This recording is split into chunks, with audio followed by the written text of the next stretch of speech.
దేవుడికి రోజు మనం తినే ప్రతిదీ నైవేద్యం పెట్టాలా? ఒకప్పుడు దేవుడికి నివేదన చెయ్యంది ఏది తినేవాళ్ళు కాదు మనుషులు. మామూలు తిండి కాకుండా ప్రసాదం తింటే ఏమవుతుంది? మనం తినే ఆహారం శరీరానికి పుష్టినిస్తే దేవుడికి నివేదన చేసినటువంటి ఆహారం శరీరానికి పుష్టినివ్వడంతో పాటు మనసుకి ఆత్మకి కూడా శక్తినిస్తాయి. ఆత్మబలం పెరుగుతుంది, మనోబలం పెరుగుతుంది. అందుకని ఏదైనా దేవుడికి నివేదన చేసి తినేవాళ్ళు. కానీ ప్రస్తుతం మనం తినే ప్రతి పదార్థం దేవుడికి నివేదన చేయడానికి తగినదవుతుందా ఆలోచించాలి. ఉదాహరణకి కాఫీ టీలు ఉన్నాయి.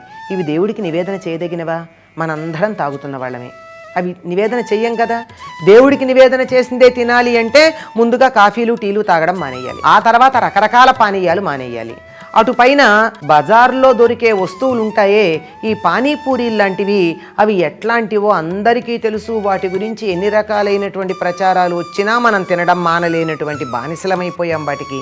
ఇటువంటివన్నీ తింటూ ప్రతిదీ దేవుడికి నివేదన చెయ్యాలని అడిగితే సమాధానం ఏం చెప్పాలండి? కానీ అసలు విషయం ఏమిటంటే, దేవుడికి పెట్టదగినది మాత్రమే ఆయనకి పెట్టి మనం తిన్నామా, 100 ఏళ్ళు కనీసం 120 కాకపోయినా 100 ఏళ్ళు బతికుంటాం.